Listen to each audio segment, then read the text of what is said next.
പിതാവിൻ്റെയും പുത്രൻ്റെയും പരിശുദ്ധാത്മാവിൻ്റെയും നാമത്തിൽ ആമേൻ. എൻ്റെ പ്രിയപ്പെട്ടവരെ, എല്ലാവരെയും ദൈവം അനുഗ്രഹിക്കട്ടെ. സുപ്രഭാതത്തിൽ സ്നേഹവന്ദനം. നമുക്ക് പ്രാർത്ഥിക്കാം. അമ്മേ, പരിശുദ്ധ അമ്മേ, അമ്മേ പരിശുദ്ധമേ, ദൈവമാതാവേ, അന്ന് അങ്ങ് കൃപാസനത്തിൽ പ്രത്യക്ഷപ്പെട്ട് വരാൻ പോകുന്ന മഹാദുരന്തത്തിൽ നിന്ന് രക്ഷപ്പെടാനും എല്ലാവർക്കും വേണ്ടി പ്രാർത്ഥിക്കുവാനും ആവശ്യപ്പെട്ടിട്ട് 20 വർഷം കഴിയുന്ന ഈ വേളയിൽ കൃപാസനത്തിലൂടെ ഞങ്ങൾക്കും ഈ ദേശത്തിനും അങ്ങ് മധ്യസ്ഥം തേടി തന്ന എല്ലാ അനുഗ്രഹങ്ങൾക്കും കൃപകൾക്കും ഞങ്ങളിപ്പോൾ ഹൃദയം നിറഞ്ഞ നന്ദി പറയുന്നു. അമ്മേ പരിശുദ്ധമേ, ജപമാല മാതാവേ, സകല കൃപാസന പ്രാർത്ഥനകളോടും ചേർത്ത് ഞങ്ങളിപ്പോൾ പ്രാർത്ഥിക്കുന്ന ഈ കുടുംബത്തിന്റെ പ്രത്യേക നിയോഗം. ഇന്നത്തെ ആവശ്യം പറയാം. ചൊവ്വാഴ്ചത്തെ 21 തീയതി ജനുവരി.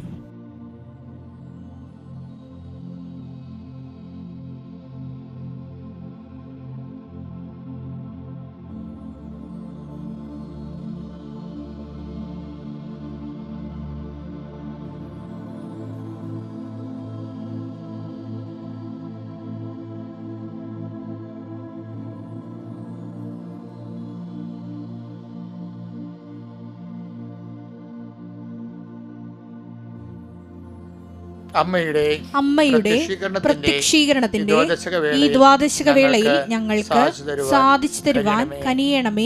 ആമേൻ. വിശ്വാസ പ്രമാണം.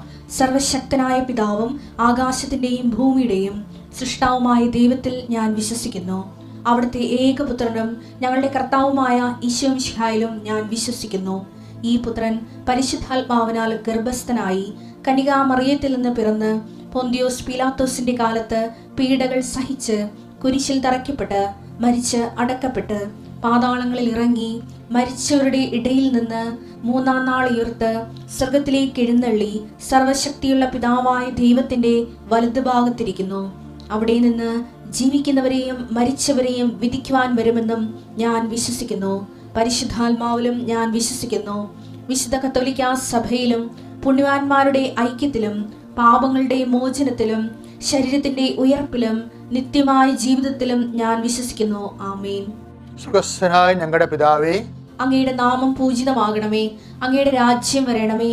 അങ്ങയുടെ തിരുമനസ് സ്വർഗത്തിലെ പോലെ ഭൂമിയിലും ആകണമേ. അന്നു വേണ്ടുന്ന ആഹാരം ഇന്ന് ഞങ്ങൾക്ക് തരണമേ. ഞങ്ങളോട് തെറ്റ് ചെയ്യുന്നവരോട് ഞങ്ങൾ ക്ഷമിക്കുന്നത് പോലെ ഞങ്ങളുടെ തെറ്റുകൾ ഞങ്ങളോടും ക്ഷമിക്കണമേ.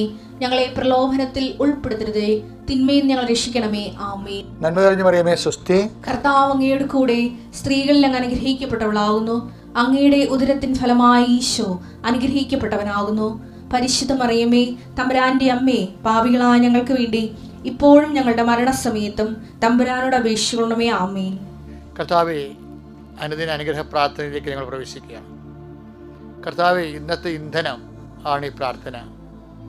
അങ്ങയുടെ മുമ്പിൽ ശിരസ് നമിച്ച് കൈകൾ കൂപ്പി ഭക്തിയോടെ ഭയത്തോടെ ദൈവസ്നേഹത്തോടെ നിൽക്കുന്ന അനേകം മക്കളുടെ മേൽ കർത്താവേ നിന്റെ കാരുണ്യം ചൊരിയണമെന്ന് പ്രാർത്ഥിക്കുന്നു. കർത്താവേ, നിന്റെ വിശുദ്ധ പൗരോഹിത്യത്തെ മഹത്വപ്പെടുത്തണമേ. കർത്താവേ, സഭയിലുള്ള സാന്നിധ്യം പ്രകടമാക്കണമേ.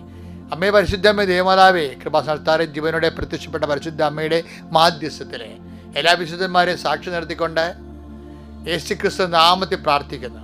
നിങ്ങൾ ബാധിക്കുന്ന എല്ലാ ഭാരങ്ങളും, നിങ്ങളെ ബാധിക്കുന്ന എല്ലാ ക്ലേശങ്ങളും, നിങ്ങളെ ബാധിക്കുന്ന എല്ലാ അധൈര്യങ്ങളും, നിങ്ങളെ ബാധിക്കുന്ന എല്ലാ രോഗങ്ങളും, നിങ്ങളെ ബാധിക്കുന്ന എല്ലാ ഉത്കണ്ഠകളും ഇന്ന് ഇവിടെ വെച്ച് പ്രാർത്ഥിക്കുന്ന ഈ നിമിഷങ്ങളിൽ കർത്താവിൻ്റെ നാമത്തിൽ അതിനെ തരണം ചെയ്യാനുള്ള കൃപ നിങ്ങൾക്ക് ആവശ്യിക്കട്ടെ എന്ന് പ്രാർത്ഥിക്കുന്നു. എൻ്റെ കർത്താവിൻ്റെ ഉന്നതമായ നാമത്തിൽ പ്രാർത്ഥിക്കുന്നു. 39 കൊല്ലത്തെ പൗരോഹിത്യത്തിൻ്റെ ശുശ്രൂഷ അടിസ്ഥാനത്തിൽ പ്രാർത്ഥിക്കുന്നു. കൃപാസനത്താരെ നടന്നിട്ടുള്ള 10,000-കണക്കിന് ആരാധനയുടെ ശക്തിയെ പ്രാർത്ഥിക്കുന്നു. കൃപാസനം കരയിലും കടലിൽ നിന്നും ലോകം മുഴുവൻ നടത്തിയിട്ടുള്ള ധ്യാനങ്ങളുടെ പങ്കെടുത്തിട്ടുള്ള മുഴുവൻ മനുഷ്യരുടെ മധ്യസ്ഥ പ്രാർത്ഥനയുടെ ശക്തിയെ പ്രാർത്ഥിക്കുന്നു. നിങ്ങളെ ബാധിക്കുന്ന തകരാറുകൾ, രോഗങ്ങൾ, തടസ്സങ്ങൾ, ജീവദുരിതങ്ങൾ എല്ലാത്തിനും അതിജീവിക്കാനുള്ള ക്രിസ്തീയ ആത്മീയശക്തിയാൽ, ക്രിസ്തുവിൻ്റെ ആത്മശക്തിയാൽ കുരിശിൻ്റെ ചുവട്ടിൽ സ്വന്തം മകൻ്റെ തിരിച്ചവരെ ചവിട്ട് നിന്നുകൊണ്ട് രക്ഷണകൃത്യം പൂർത്തിയാക്കുന്നതിന് വേണ്ടി ഈശോയെ സഹായിച്ച അമ്മയുടെ ആത്മബലത്താൽ അങ്ങയുടെ മക്കൾ ഇപ്പോൾ അഭിഷേകം പ്രാപിക്കട്ടെ. ദൈവത്തിൻ്റെ വലിയ ശക്തി നിങ്ങൾക്ക് ആവശ്യിക്കട്ടെ. നിങ്ങളുടെ ഇന്നത്തെ യാത്രകൾ, നിങ്ങളുടെ ഇന്നത്തെ ജോലികൾ, നിങ്ങളുടെ ഇന്നത്തെ ഉദ്യമങ്ങൾ, നിങ്ങളുടെ ഇന്നത്തെ ലക്ഷ്യങ്ങൾ കർത്താവ് ആശീർവദിക്കട്ടെ. നിങ്ങൾ എവിടെയെല്ലാം അശക്തരായിട്ട് തോന്നുവോ അവിടെയെല്ലാം കർത്താവിൻ്റെ ചൈതന്യവാദം നിങ്ങളെ കീഴടക്കുകയും കർത്താവിൻ്റെ ദൂതൻ കാവൽ മാലാഖയെപ്പോലെ നിൻ്റെ കൂടെ വരികയും നിന്നെ സന്ധിക്കുകയും ചെയ്യട്ടെ. ഞാൻ നിനക്ക് മുമ്പേ എൻ്റെ ദൂതനെ അയക്കുന്ന അലച്ച കർത്താവിൻ്റെ വാഗ്ദാനം ഇന്ന് നിൻ്റെ ജീവിതത്തിൽ, അത് വിശ്വസിക്കുന്ന നിൻ്റെ ജീവിതത്തിൽ അക്ഷരാർത്ഥത്തിൽ അടയാള സഹിതം നിറവേറുവാൻ കർത്താവിൻ്റെ ആത്മാഭിഷേകം ഉണ്ടാകട്ടെ. എൻ്റെ കർത്താവിൻ്റെ ഉന്നതമായ നാമത്തെ, സഭയുടെ അധികാരത്തെ, ഈ കുരിശിൻ്റെ അടയാളത്തിൽ ദൈവശക്തിയാ നീ ഇന്ന് അനുഗ്രഹിക്കപ്പെടട്ടെ. Praise the Lord. എൻ്റെ പ്രിയപ്പെട്ടവരെ, പിന്നെ ഉണ്ടല്ലോ ചില കാര്യങ്ങൾ കർത്താവ് നമ്മളെ സഹായിച്ചു കൊള്ളും എന്ന് വിചാരിച്ചുകൊണ്ട് നമ്മളെ ഇറങ്ങിത്തിരിക്കും. അത് വിശ്വാസത്തിൻ്റെ ഒരു യാത്രയാണ്. ചില ഉദ്യമങ്ങൾ നമ്മുടെ മുമ്പിൽ തൽക്കാലത്തേക്ക് അതിൻ്റെ അടയാളം അത് നടക്കണ ഒന്നും കാണുന്നില്ല. എന്നിട്ടും നമ്മൾ അതിൻ്റെ അകത്ത് കർത്താവ് സമയമാകുമ്പോൾ ചെയ്തോളൂ എന്ന് വിശ്വസിക്കാൻ നമ്മളെ സഹായിക്കുന്ന ഒരു സങ്കീർത്തനമുണ്ട്. അത് 126:4. നെഗേബിലെ ജലപ്രവാഹങ്ങളെ എന്ന പോലെ, ഏറ്റു പറഞ്ഞ്, നെഗേബിലെ ജലപ്രവാഹങ്ങളെ എന്നതുപോലെ കർത്താവേ ഞങ്ങളുടെ ഐശ്വര്യം പുനഃസ്ഥാപിക്കണമേ. എന്ത് വിഷയം അറിയാവാൻ, നെഗേവ് ശരിക്കും ഒരു മരുഭൂമിയാണ്. ഇസ്രയേലിൻ്റെ തെക്കേ അറ്റമാണ്. ഹെർമോണൊക്കെ ഇസ്രയേലിൻ്റെ വടക്കേ അറ്റമാണെന്ന് തോന്നുന്നത്. കാര്യം ഈ നെഗേവിൽ മഴ പെയ്യാറില്ല. പക്ഷേ അതിൻ്റെ ഇസ്രയേലിൻ്റെ വടക്ക് മഴ പെയ്യുന്ന, മഞ്ഞ് കൂടുന്ന മഴ പെയ്യുന്നൊരു സമയമുണ്ടാകും. അപ്പോൾ ആറുകൾ കരകവിഞ്ഞൊഴുകും.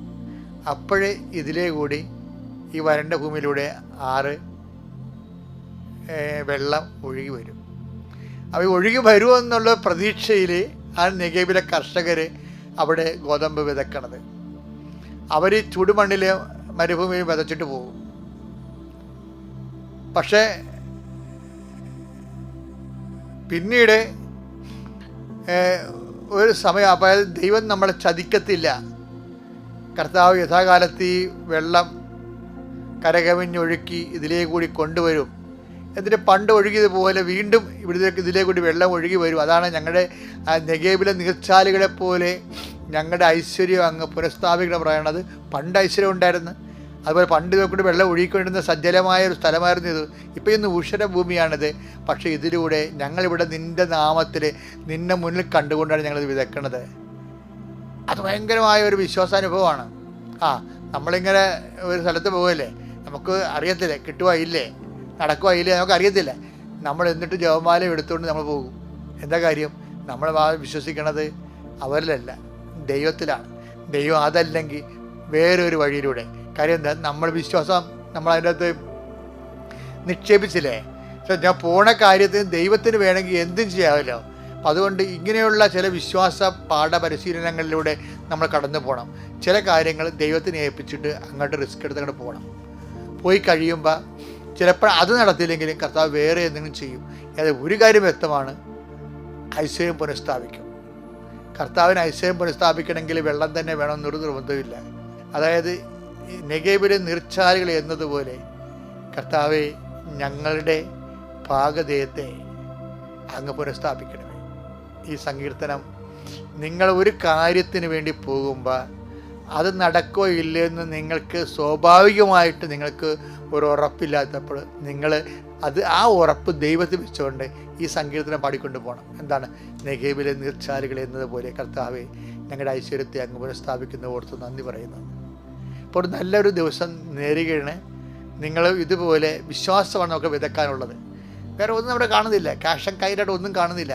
വ്യക്തികളില്ല, ബന്ധുക്കളില്ല, സ്വന്തപ്പെട്ടില്ല, റെക്കമെൻഡ് ചെയ്യാൻ ആരുമില്ല, നമുക്ക് കൊടുക്കാൻ പണമില്ല, നമുക്ക് അതിനുള്ള യോഗ്യതയില്ല. Not by merit.